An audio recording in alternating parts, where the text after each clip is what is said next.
Alright, let's finish up these pieces so we can wrap up this series on the European flints. Alright, so I'm just going to make bifaces. Yep, just quick bifaces, I suppose. I hope it's quick.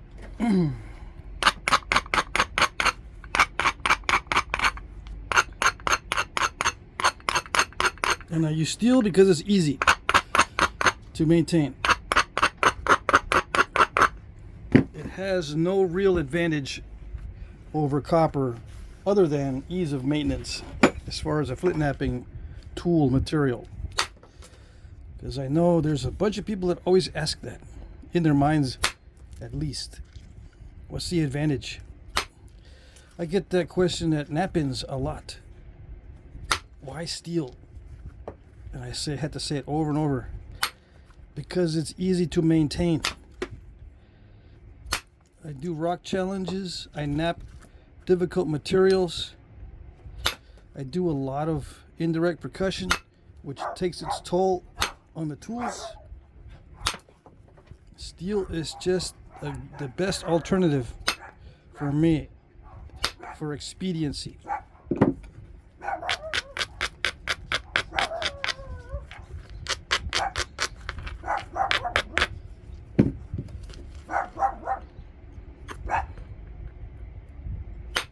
Thinking of doing a 20 minute challenge. So I saw one on the YouTubes. But no, it's okay.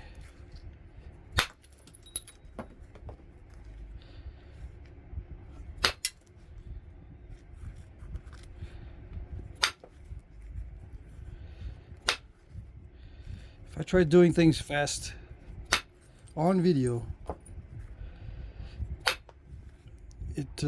it's risky.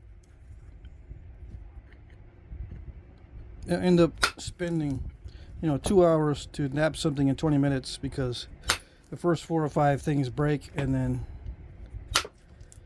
well, potentially, and I only upload one video for the whole day of work trying to do something really fast.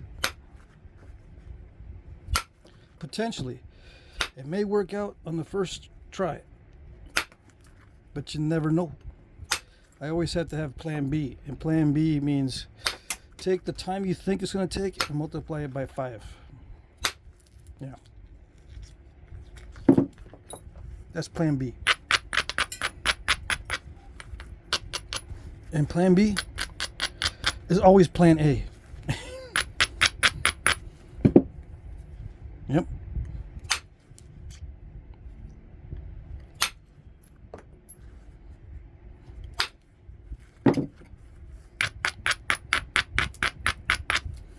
Catch my drift? Yes.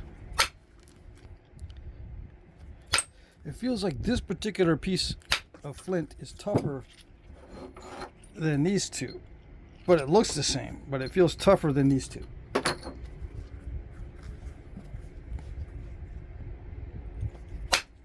Yeah. Either that or it's just that starting out thick.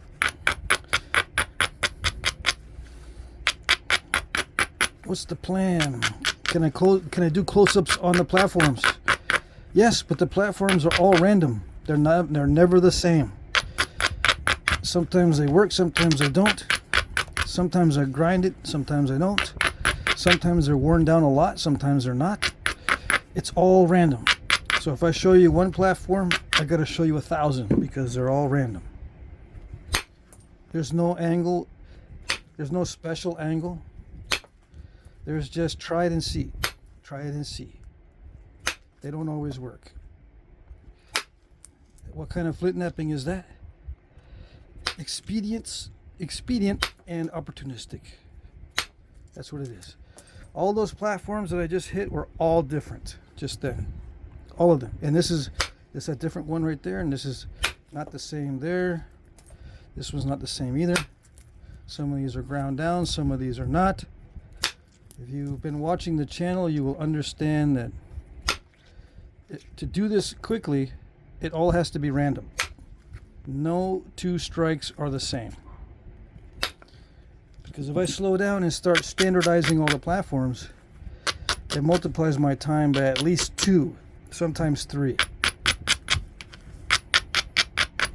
Do I pay attention to how this is grinding each area? No. Does it knock off areas that I want to knock off?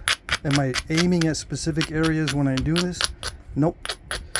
So what am I doing? I'm just taking off the delicate areas that I know will not support a strike. And sometimes I don't take off enough and they don't support a strike and I have to grind it even more. Sometimes I grind too much and I have to move over to a spot that's not as strong. Okay, so that's it. If I have to show you one platform, I have to show you 1,000 different types because they're all different. Does it help to know that? Does it help the new guys? You tell me in the comment section or whatever, or send me an email. Say, I cannot nap with all random platforms. It doesn't make any sense. How's it even possible? I need to know what works. How are you napping when you don't even know that's going to work? It's expedient and opportunistic.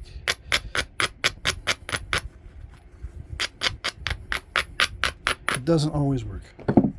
And sometimes it works too good. Like the flake is too long. Sometimes it overshoots. Do I want it to overshoot? I never want it to overshoot. Ever. Even if I could control the overshots. Even if that was a thing, which it's not. It ruins the other side as far as edge goes. Because it takes too much out. I work with pieces that are small to begin with and I try to maximize what I can get out of these pieces. And if I do an overshot, I'm doing the opposite of maximizing it.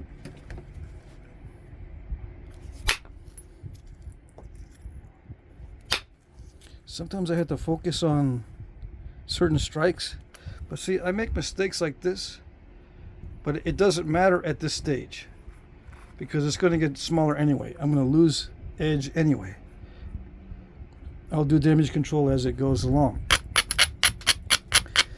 And as the edge gets more and more regular, when I regularize it, the platforms and striking areas coincidentally and incidentally become more regular. So then the flakes become more regular. But it's a general process. It's not specific to each platform. Just overall, in general, the platforms and striking areas become more and more regular as it nears the completion stage. Just incidentally, because what I'm doing is I'm regularizing it. I'm making it look more and more like a projectile point or a knife or something as I go.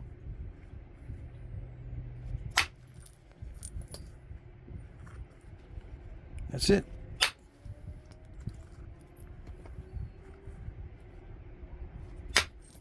Quick explanation and trying to get these things done because these are not going to be available in the auction, so these are just things that are taking up time.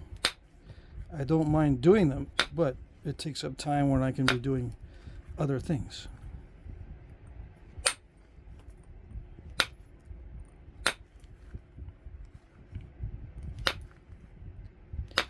So now I'm regularizing, and I might go back to knocking off big bold flakes to thin it down.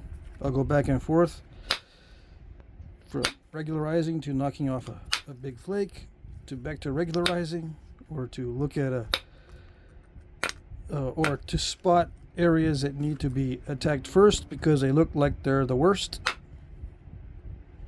It's all random.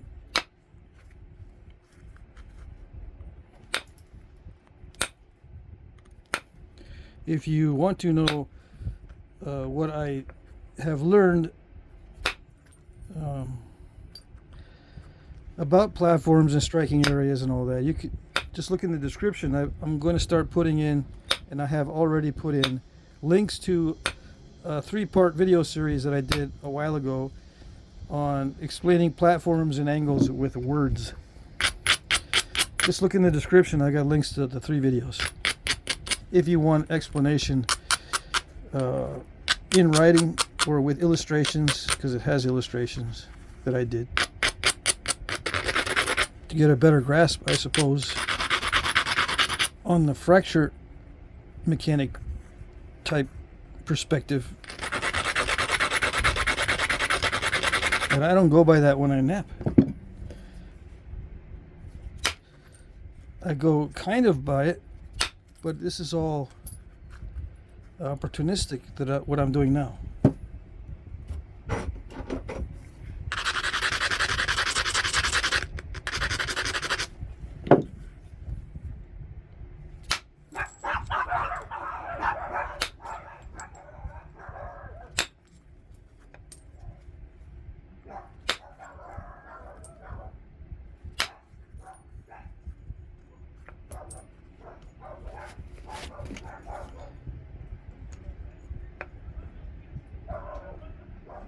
I had to be careful on the tip.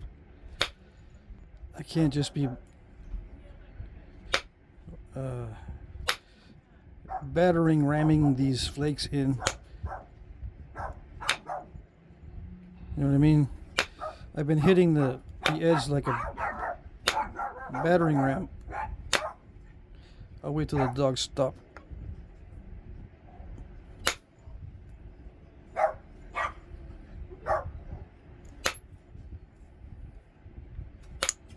Yeah, I've just been battering the edge, producing bold flaking, but I've got to be a little more careful at the tip so I don't snap it off. The thing I do like about this flint is it is strong and flexible, even though sometimes it's difficult to nap as far as having to hit it pretty hard.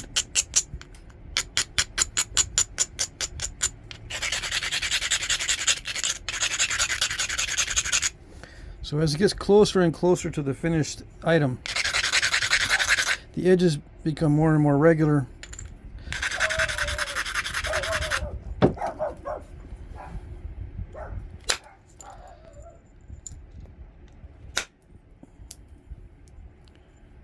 Just because they get smaller, thinner.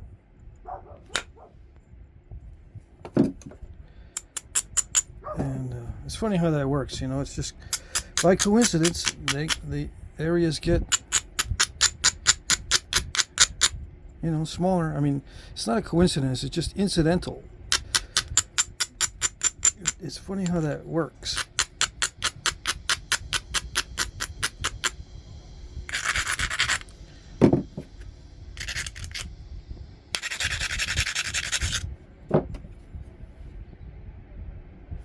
Yeah, there's no way for the edge to be really chaotic when you start getting down to the final stages.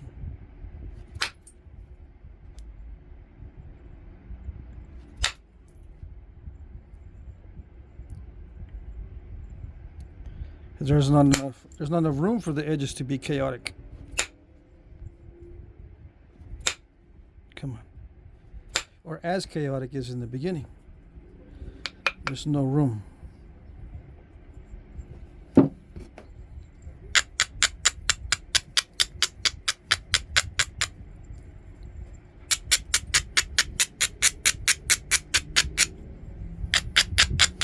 So now I'm attacking this island. It's developing an island in the middle.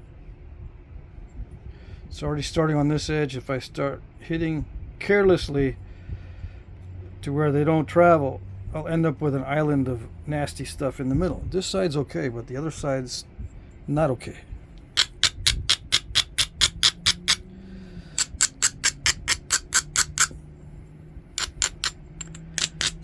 And there are certain things that I pay attention to.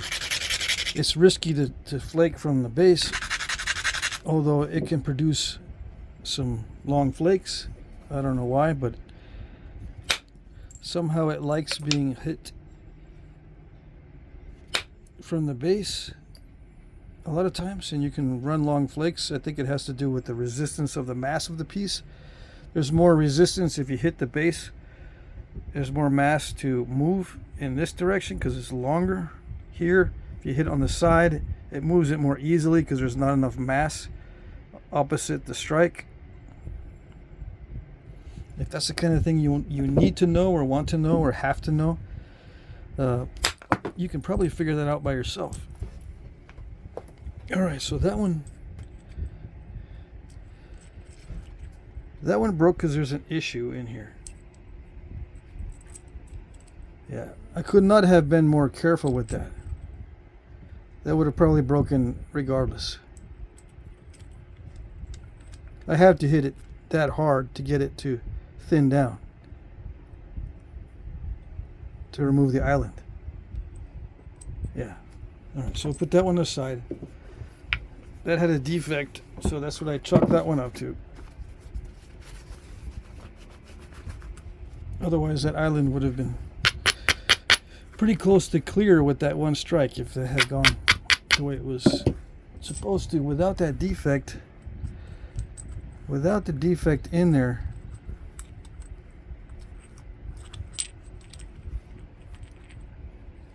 the flake probably could have popped out this way.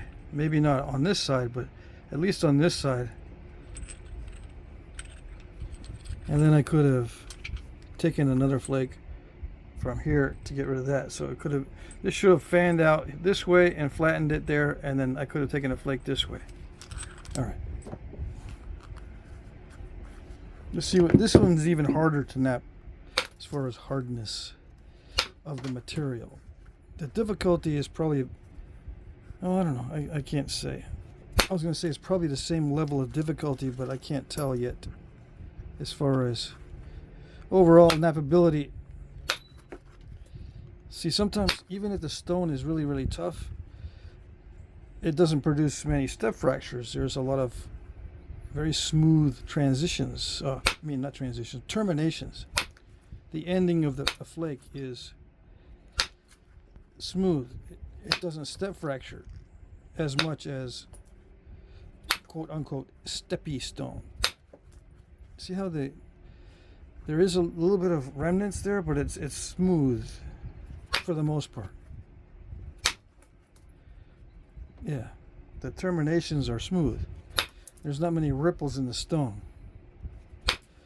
Both of those qualities are good for flint knapping. Now, when I crush like that, because I'm opportunistically flaking,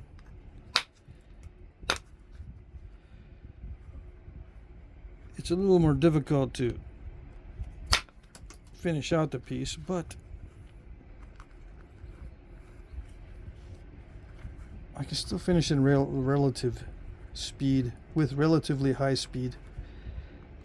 Now, where's the tip? Usually I try to preserve the best part. This is nasty, so I'm going to take this off. How is it nasty? This is a piece of concrete right there.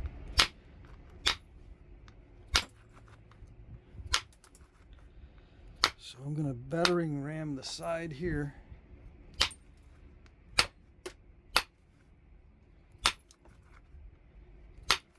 See what I got.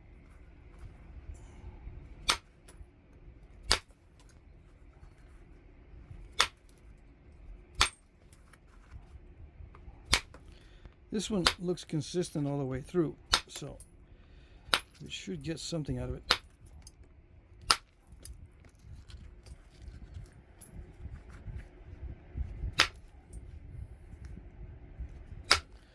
I'm not grinding at this stage because I know I can get away with it to a certain extent. I can get away with it, but it's not that pretty.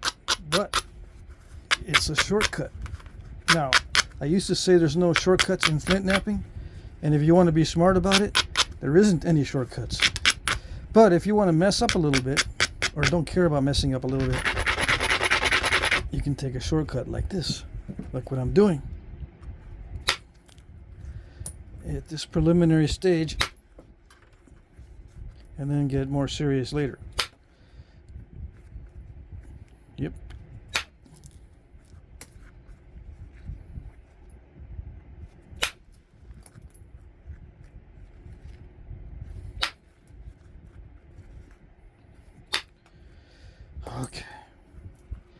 I'm encountering there's an internal flaw there too.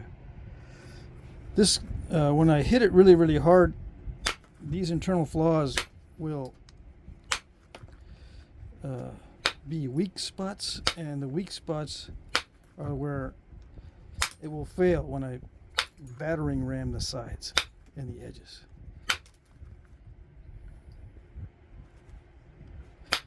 If I was more careful, would it have survived? Yes, it would have survived until I got to the last thinning stage at the very end, and then it'll break at the very end when it's really, really thin.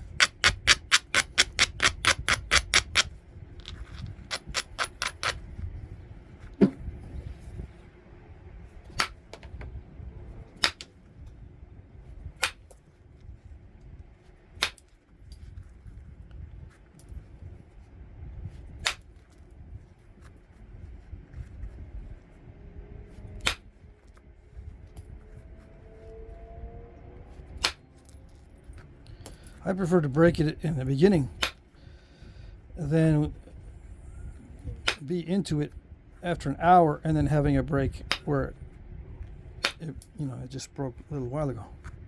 I'd rather break it early than later.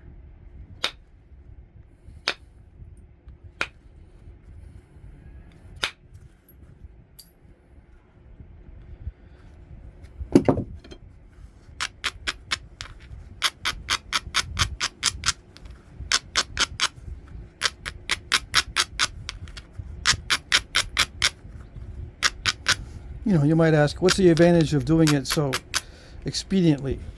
Well, the advantage is you don't waste a whole lot of time on something that's going to break later. It's going to break anyway because it's weak in that spot, and if you want to thin it down, you're going to have to encounter that spot again eventually.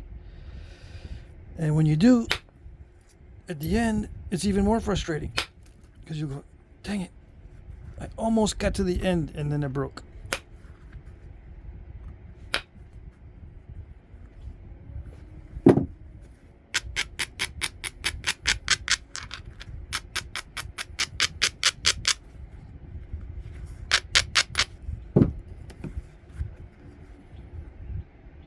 Minimal grinding.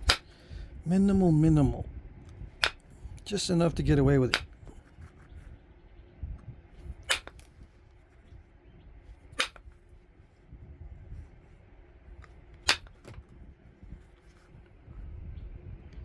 Yeah.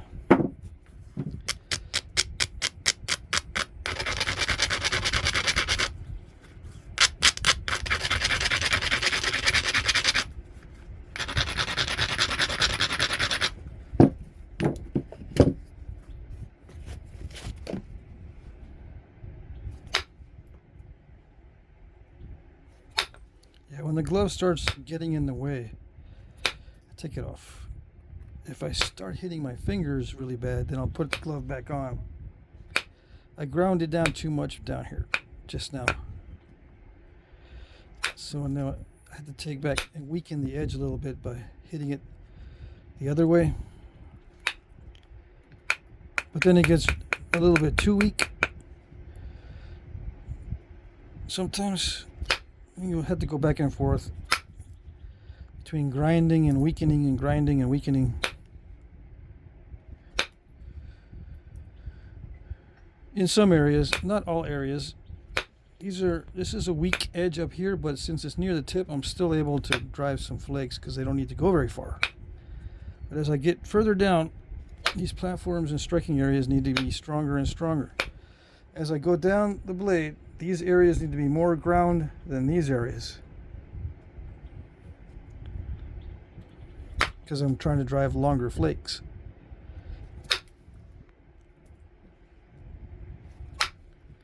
But you can figure that out on your own too.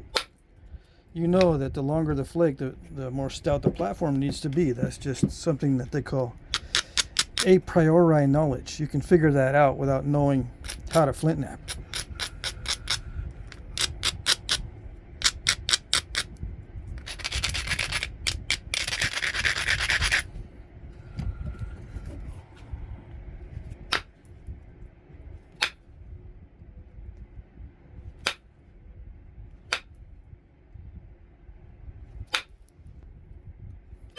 Now, a lot of guys have trouble at the very end.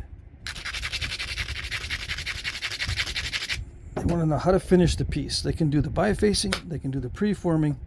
It's just when they start getting down to the nitty-gritty at the very end, they can't finish them out. Or when they do, it looks like an almond. Yeah.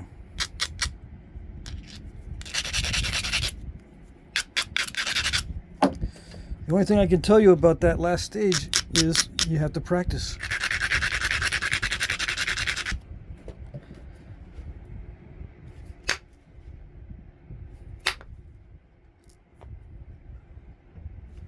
The last stages is all practice.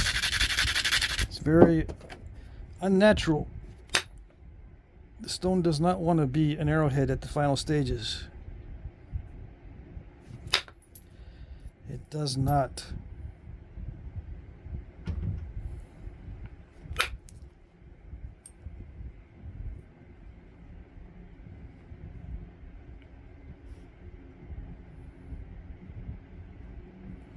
Okay, it's going to be a little crude. It's got some curve in it.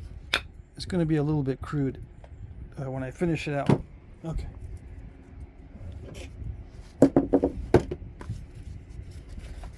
I still got room. It's going to be a barbed and tanged, I think. Yeah. All right, so I'm going to regularize it, and I'm going to try to pick out that step fracture right there.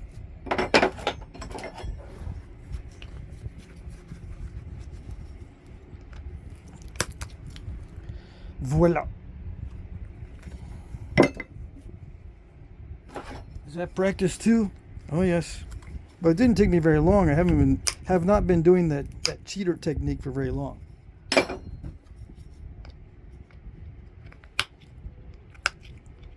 Maybe a few months to get used to it. So I used to try to flake those off just with another flake and not use any cheater tools. But after a while you say to yourself, okay, I've been there, done that. Let's just do it easier. Let's do it the easier way. Yeah. Let's just do it a way that is not so much of a pain in the butt. Yeah. Good idea. Why didn't I think of it before? Just too stubborn. Just stick with ways that don't seem like cheating.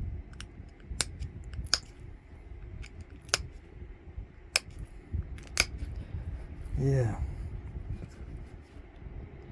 Why? I don't know. Okay.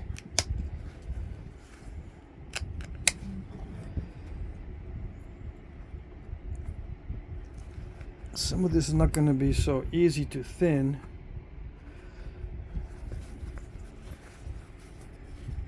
We'll see. At first glance, it looks like I'm not going to be able to thin this down a whole lot. It could be wrong, but it feels like it's going to resist the thinning process.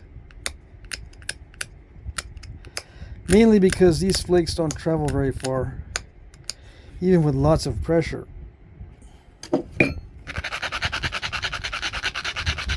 Even with lots of grinding. And they've got to travel far in order to thin down the piece. With pressure or percussion.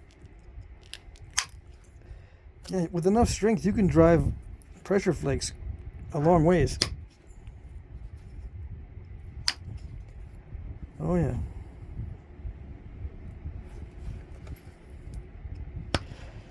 You don't have to depend on indirect percussion to drive these long flakes. It's just easier. If you generate enough power or force in the pressure, you can drive long flakes.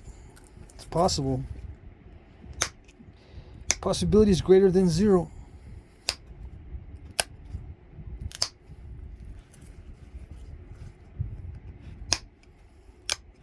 If there was a gauge on how much pressure I use for each pressure flake, the gauge would show random amounts of force. They are not all the same amounts of force.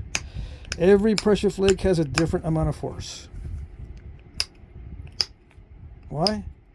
Because there's a different amount of material to be removed with every flake. These flakes do not all remove the same amount of material. And you can know that just by looking at it. Again, you can know that a priori, or just by thinking about it.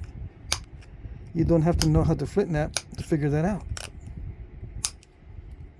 If you need to remove a different amount of material with each flake, then the pressure, the forces, and all that is going to be different.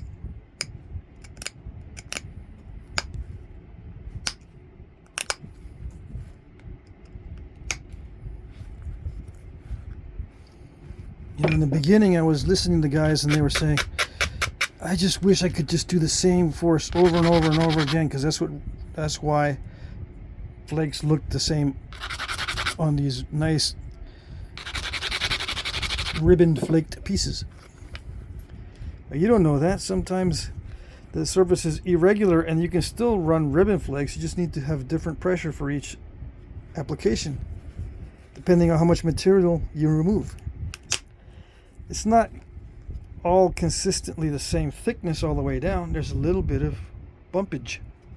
So that means the pressure is going to be a little bit different for each flake removal.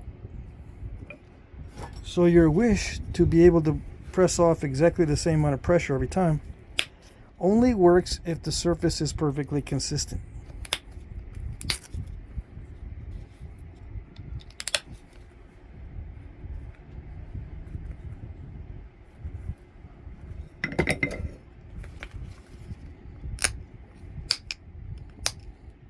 Yeah, and I didn't even get into different consistencies within the stone that require different pressures.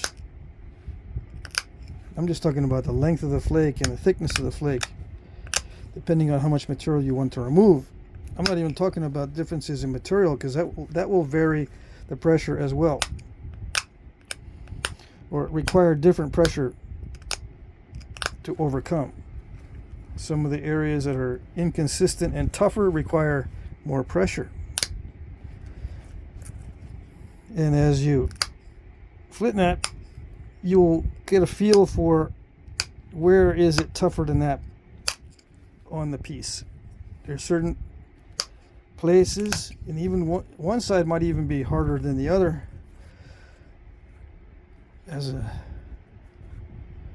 in general. So you'll knap one face with one set of pressure and the other face with another set of pressure. Like one face might be really easy and the other face not so easy as far as amount of strength required.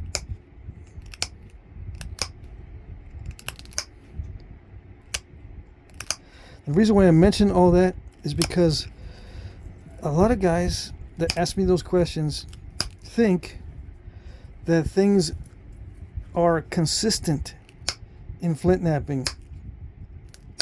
You know, they think that if I tell them how to produce one flake, it applies to all the other flakes, or it applies to a lot of the other flakes, maybe not all the other. But no, a lot of times I'll tell you how to do one flake and it applies only to that one flake. Like if I'm tutoring you on it, showing you, and I say you got to drive really hard on this particular flake, it could be that that's the only flake that you will take of that size with that amount of pressure on the whole piece. Or that amount of percussion force with the mallet.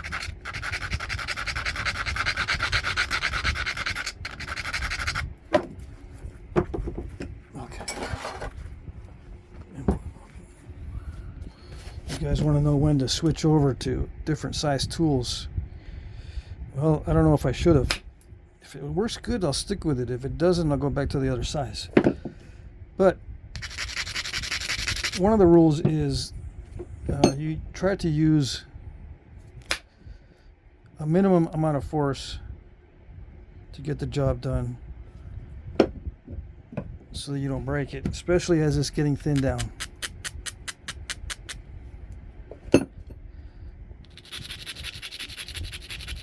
Also, if there's stubborn areas, you want to minimize the contact point so the force is concentrated and it'll drive the flake a little further than if this tool has a larger tip on it that spreads the force out more on the surface.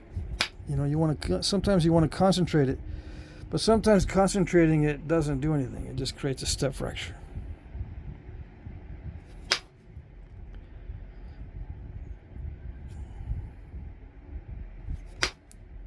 Why would concentrating the force create a step fracture? Because it can crush the edge easily. So yeah, there's a little bit of more grinding sometimes. Sometimes not, see, because this I ground down too much and now I can't take a flake off. I just gotta keep hitting and hope for different results.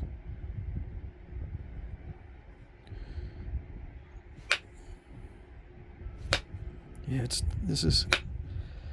it's tough material. So the flaker is a little bit too small for this application. I need a lot more force.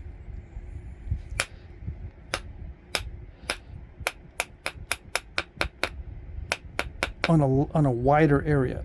I can generate a lot of force in a small area, but for some reason this small area thing is not working that great.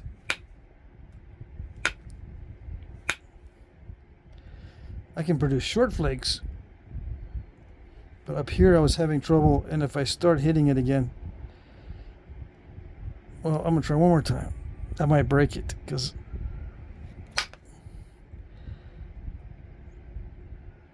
it requires a lot of force, and it's just that balance between how much I ground the edge, the hardness of the stone, and the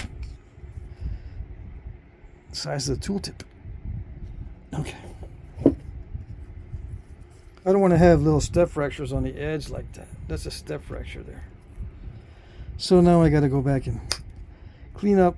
I'm going to start cleaning up down here and move my way up. Why? Because I want to. There's no plan.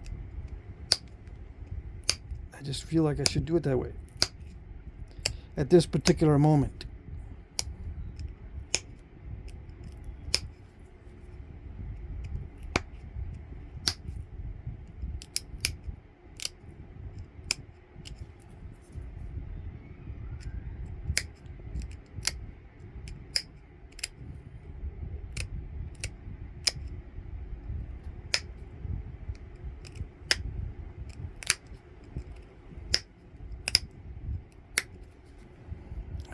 It's still producing those little step fractures.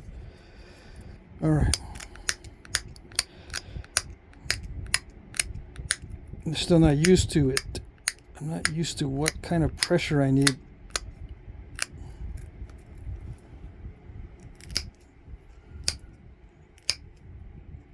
I don't want to grind the edge too much. I want to finish up here with just a couple passes.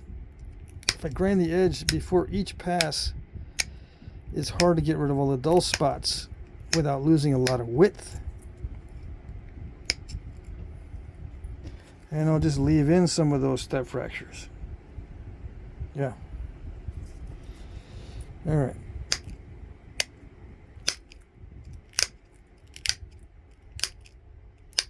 I'm just going to leave that one in up on the tip.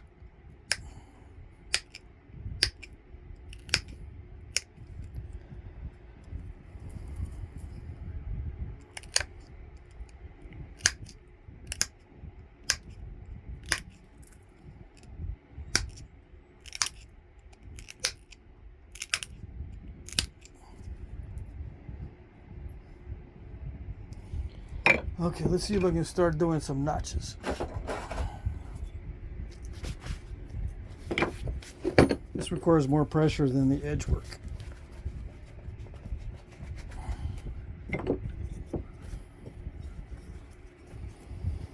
Now, the stems on the barbed and tanged on the European stuff they're more narrow. The stems are more narrow than Native American stuff, which is a little bit more easily handled, I think. I tend to make the stems too narrow anyway, if I don't pay very careful attention.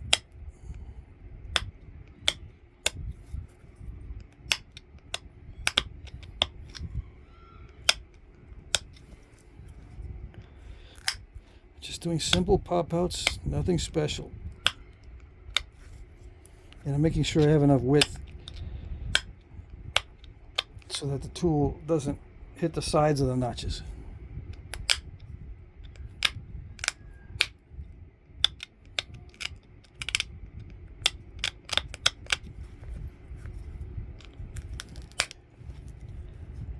How do I know how much pressure to apply? It's just a matter of practice with notching. Notching is a whole different ballgame than edge work. Although you are doing edge work at the bottom of the notch, it's a whole different ballgame because the tool you're using is flat, like a spatula. And you're using it in a way that you don't use it on the edge unless you're doing serrations.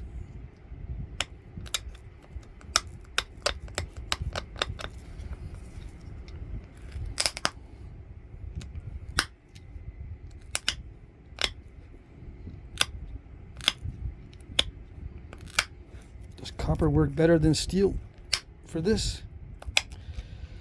Yes, but I don't have much luck with copper with notching because I tend to bend the copper.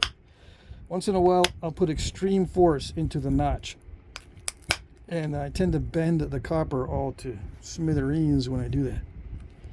Smithereens. Yeah, I tend to beat up my copper pressure flakers when notching, especially on tough material like this. See, like that pop out, I can feel the nail slightly bending, and if it was copper, it would have definitely bent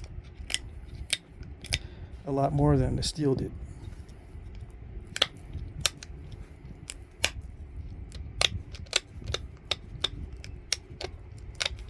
You can feel it when the steel yields a little bit. Or with any pressure tool, you can feel it when it's bending a little bit. After a while of knapping. As far as years of experience, you'll get to feel for if you're putting a little bit too much stress on the tool. Now see, this is getting very close to hitting the sides, so I gotta watch it. I want to blast out these undetached step fractures.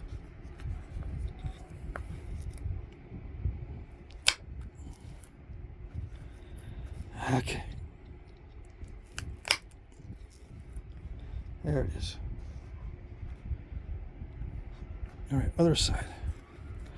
This is where it gets risky, or more risky than what I just went through.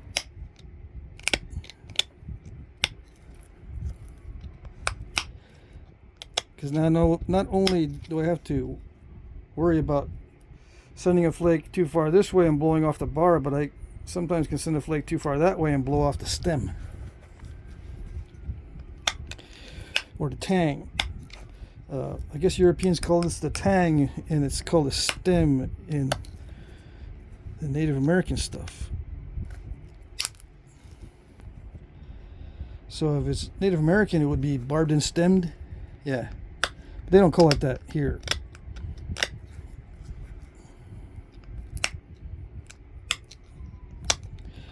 They call it basal notched.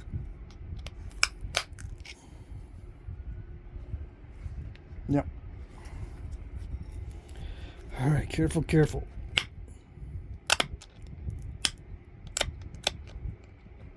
It's a nail biter.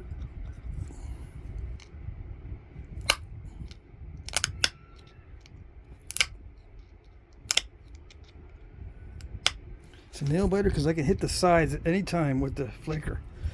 I gotta be very careful with it, and that's deep enough. Yes. Yes. Why push it? Why push it? Maybe you want another one?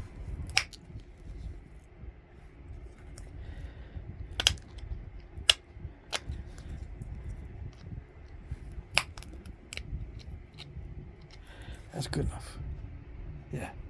Okay. Now I'm just going to even up the edges. Now, with with European stuff, it's not that pointy on a lot of these barbed and tangs. This point's a little bit too pointy, but I'm not going to take much off. I'm just going to take a little bit off to make it less pointy. But before I do that, I just want to work on the symmetry on the edge, on the other edges. This tang might actually be too wide. I don't know.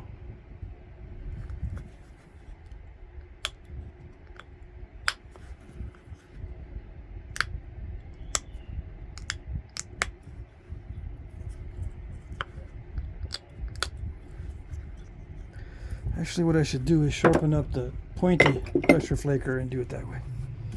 Okay. Why? Because it's a little bit more of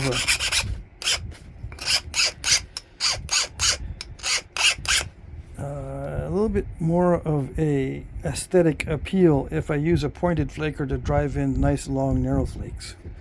With the spatula tool, the way I was using it, it just drives in very small flakes. Short and small. This way, if I sharpen this, there's a potential of driving in nice little tiny narrow and long flakes. We shall see if it works. Alright, so I've got to make this edge a little more arced, so I'm going to lose a little bit off the tip.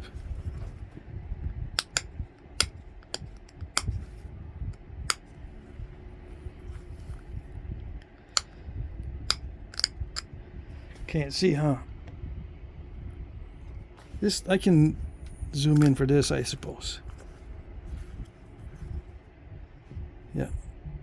This doesn't require a lot of force, so I'm not doing this thing, trying to get a lot of force into the pressure flakes.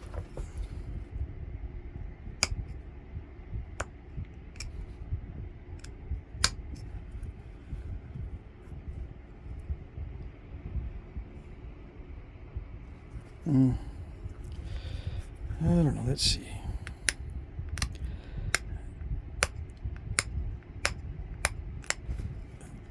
Do some grinding, maybe in a minute I'll do some grinding on the whole edge, that way I can prepare for a final pass with grinding, even though I don't like doing it that way because it removes too much of the edge. It may be the only way that I can get it looking nice, aesthetically pleasing, even though I'm going to lose width.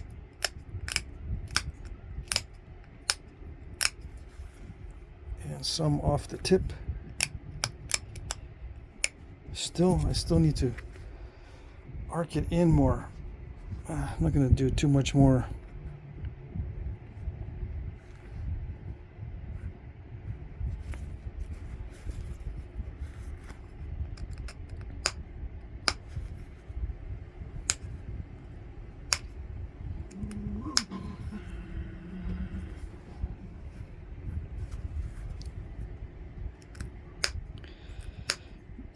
I think the advantage with the tip that's more arced inward, or I guess more convex, I should say, is it's stronger. The tips are stronger when they're less pointy.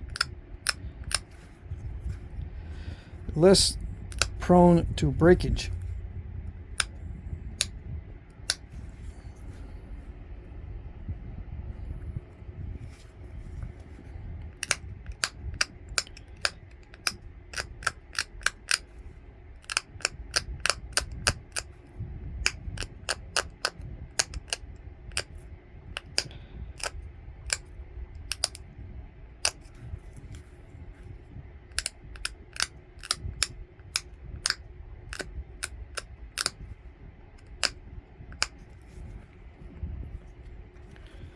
Alright, so grinding it and then doing a final pass.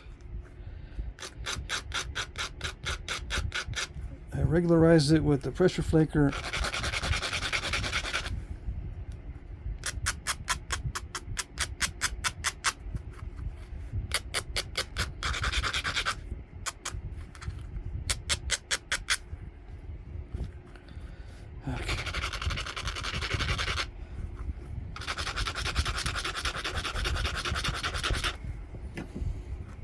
Let's see if this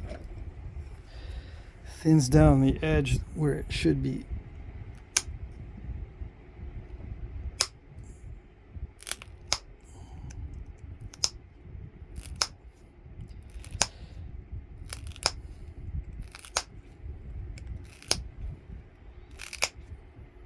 And what I mean by should be is it should feel sharp, really, really sharp. With a careful final pass, it should feel really sharp.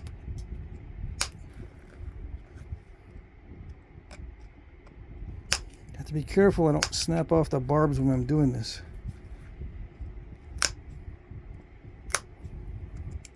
Come on.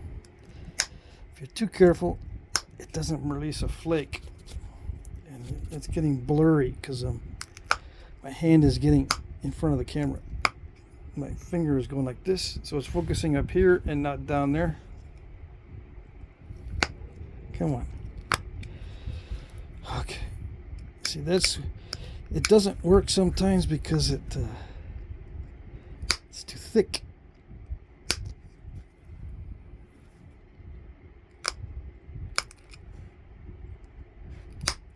The worst place for it to be too thick is down here on the barb, because then it'll snap the barb off because too much pressure.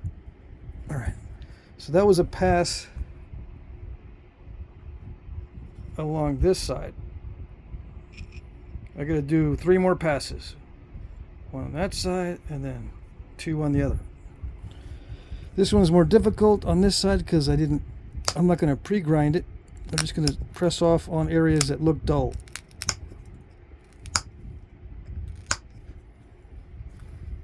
In between the other flakes, where possible. Sometimes I can't tell, so I just kind of feel my way through. Sometimes they pop out and sometimes they don't. If I can see a dull spot, I'll push really hard. If I can't, I'll just kind of pick at it. There's a difference between picking and pressing really hard. Picking and pressing.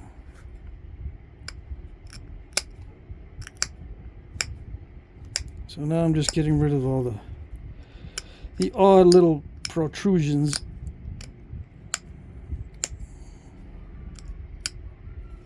All right, other side. This barb isn't as thick.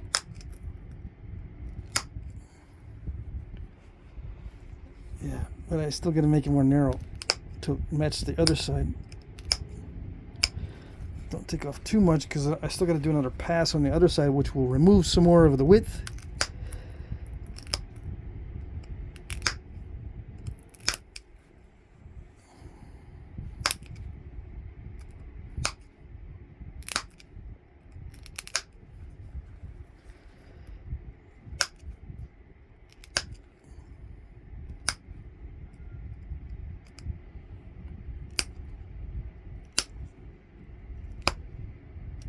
Come on.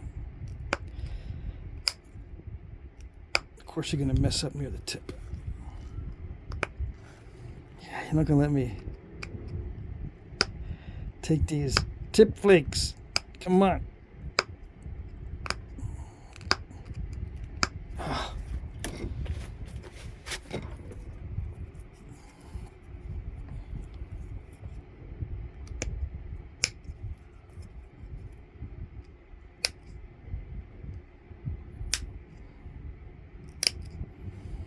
It was ground down a little bit too much.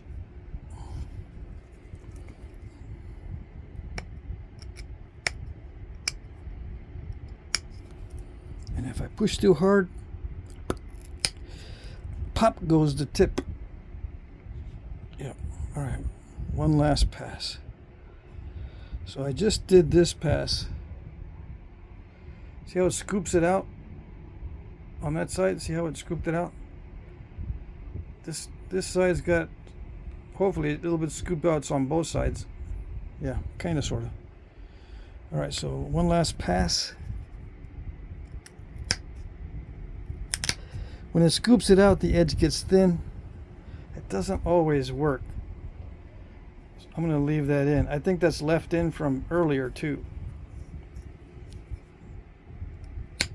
But, oh well.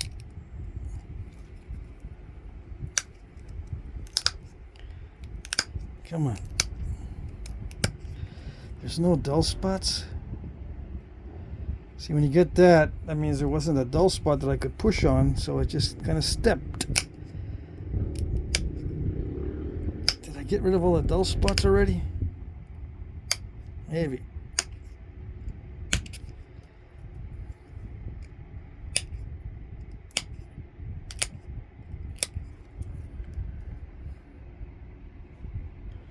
All right, I gotta symmetritize it. Just gonna mess up. It's gonna mess with the edge a little bit, make it thicker. But I want to get it symmetrical, so oh well.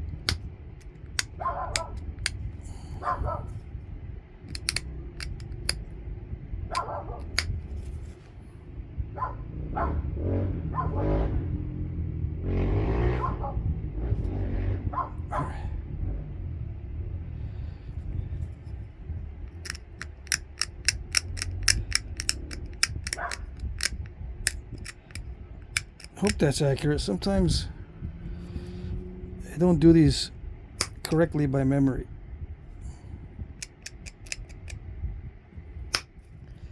What I mean, sometimes these sweep inward here at this part. Sometimes it goes inward, and these flare out. But I'm not sure if they're all like this. Maybe I did it wrong.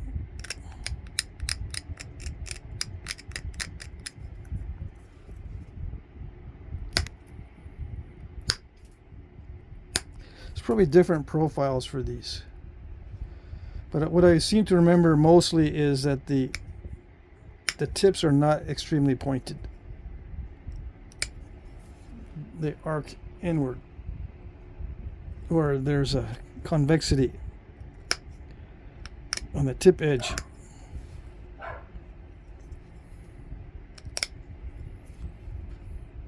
Yeah, like that.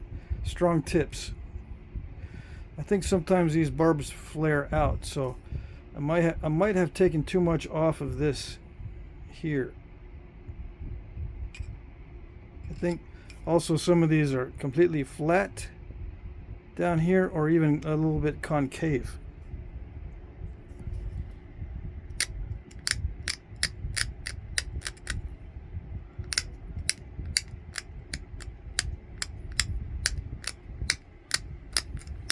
Sometimes the barbs are longer than the stem.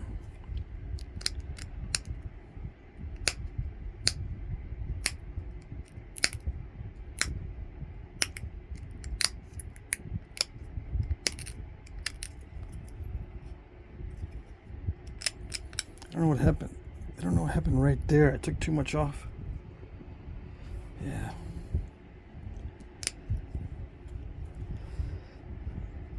It looks weird now.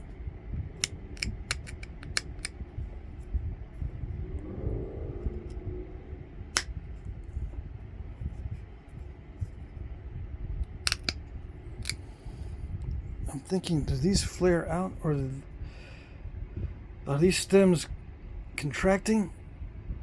Or I think they are. Alright, hold on. Should do more research before I do the video.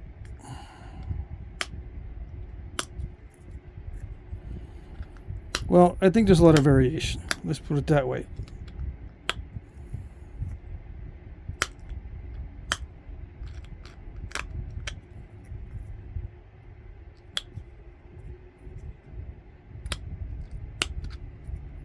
Come on.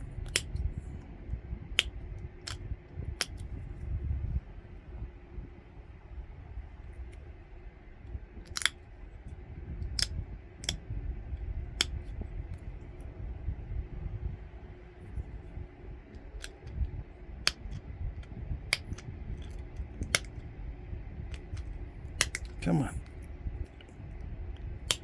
Not that tough.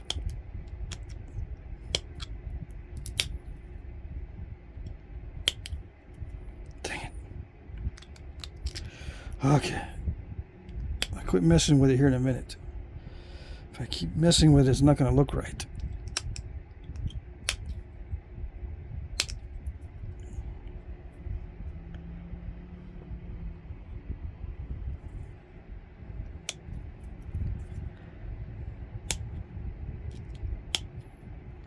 I don't know why I'm worried so much about the symmetry.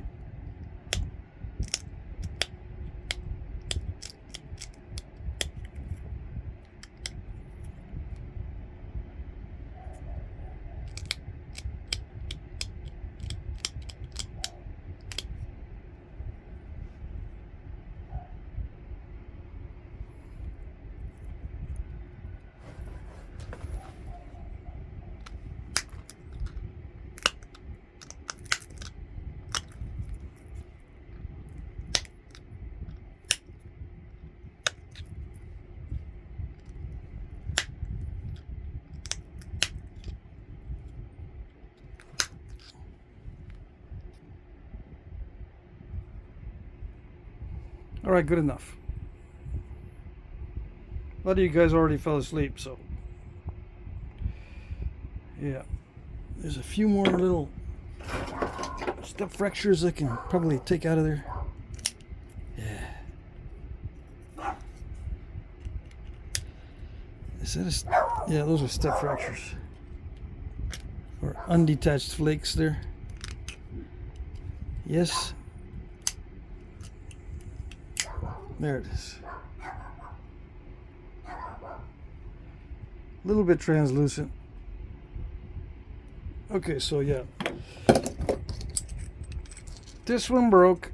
They were both probably going to be barbed and tanged arrowheads. But that one broke.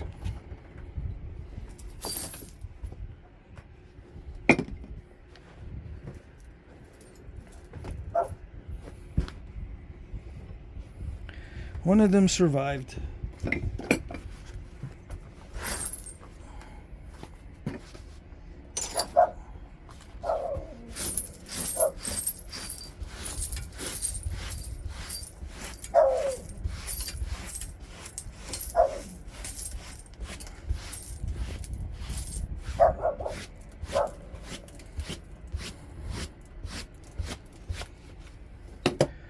Now, if this is too thick for a real one, how'd they make them thinner? Just a lot more practice, a lot more time. That's all. It takes longer to make them thinner because you have to be more careful.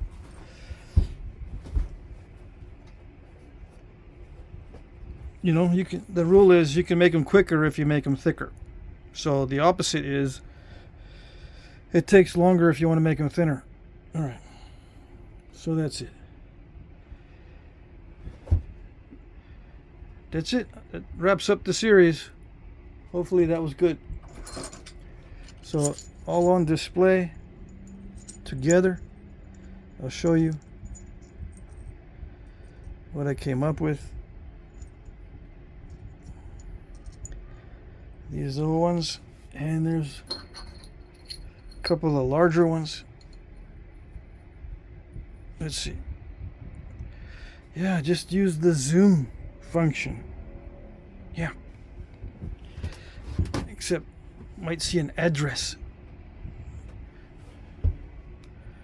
All right. Yeah, I can't get them all in. Well, maybe. Anyway, there it is. I wrapped up the series. You know what? I need to learn how to do this better.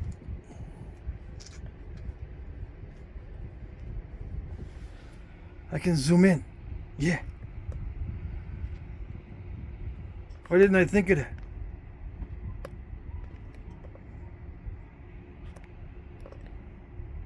I'm not savvy, that's why. Camera savvy. Come on. My camera setup is good, but it's not that good. It's hard to adjust fine-tuning adjustments. All right, there you go. That's it.